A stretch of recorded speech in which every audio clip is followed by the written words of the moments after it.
Passons maintenant au processus d'installation de WordPress dans un hébergement SiteGround. Alors, pour clarifier les choses, nous n'étions pas obligés de passer par toutes ces étapes, c'est-à-dire la sécurité, la performance, la création de courriels, avant d'installer WordPress. On aurait pu directement installer. Je trouve juste qu'il est plus logique et plus effectif, plus efficace de mettre en place ces choses-là avant de passer à l'installation. Sachez toutefois que si vous avez déjà installé votre site web WordPress, vous pouvez par la suite déployer la sécurité, ajuster la performance, créer les adresses courriel, etc.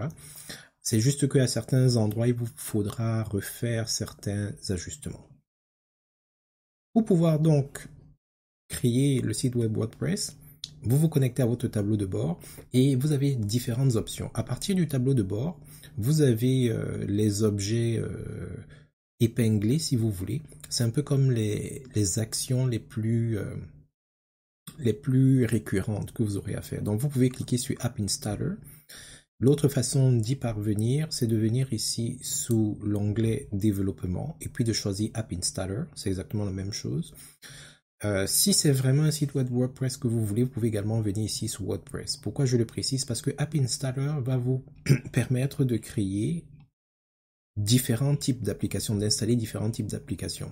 Parce que n'oubliez pas, si vous avez suivi les capsules précédentes, que sous SiteGround, certaines applications prédéterminées ou préconfigurées existent. C'est le cas de WordPress, mais il y a aussi Joomla, Drupal, Weebly et un certain nombre d'autres.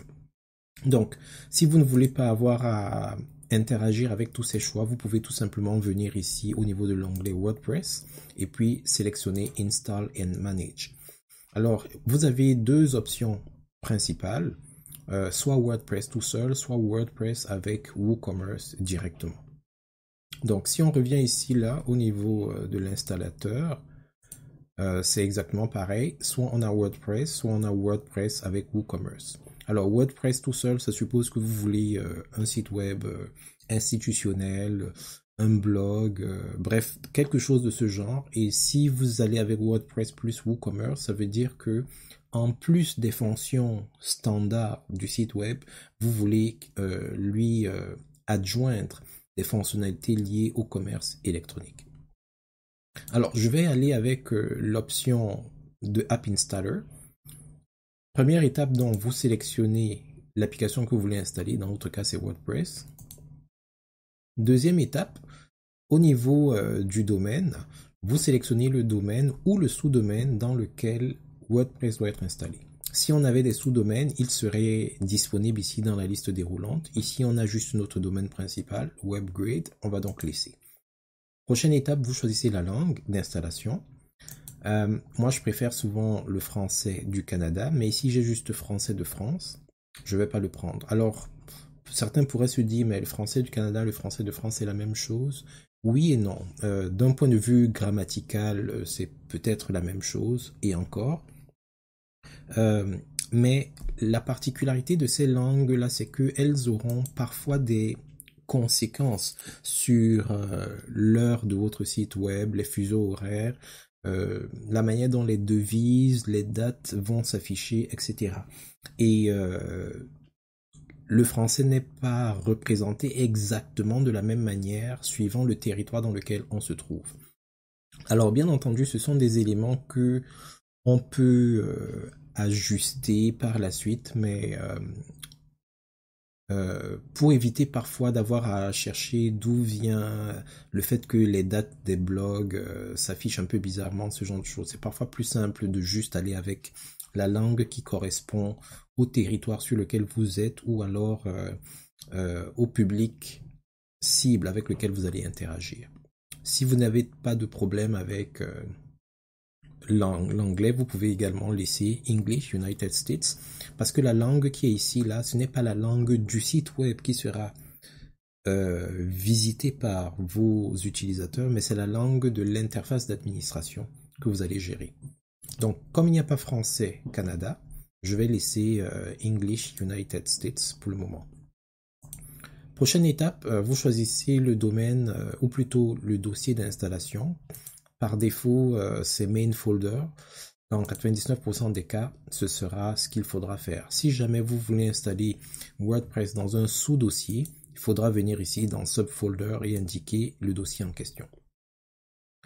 La prochaine étape, c'est celle qui vous permet de créer les utilisateurs, ou plutôt l'utilisateur principal de votre site web, c'est-à-dire l'utilisateur avec lequel vous allez vous connecter à l'interface d'administration pour effectuer les modifications sur votre site web.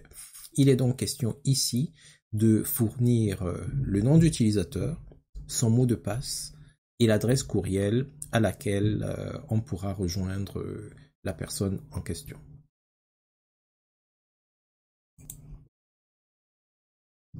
Donc, lorsque vous êtes satisfait, que vous avez renseigné tous ces éléments-là, y compris le mot de passe, le nom de l'utilisateur et puis son adresse courriel, vous pouvez cliquer sur Install. Avant cela, vous avez la possibilité d'installer certaines extensions par défaut.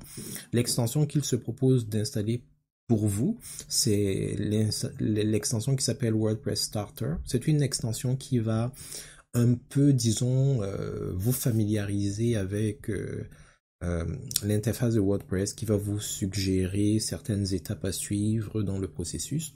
Donc, si vous êtes complètement novice, c'est une extension qu'il faudra installer. Autrement, si vous avez un peu d'expérience dans le processus d'installation de WordPress, vous pouvez juste désactiver ceci. Donc, moi, je vais désactiver. Et lorsque vous êtes satisfait, vous pouvez juste cliquer sur le bouton Install.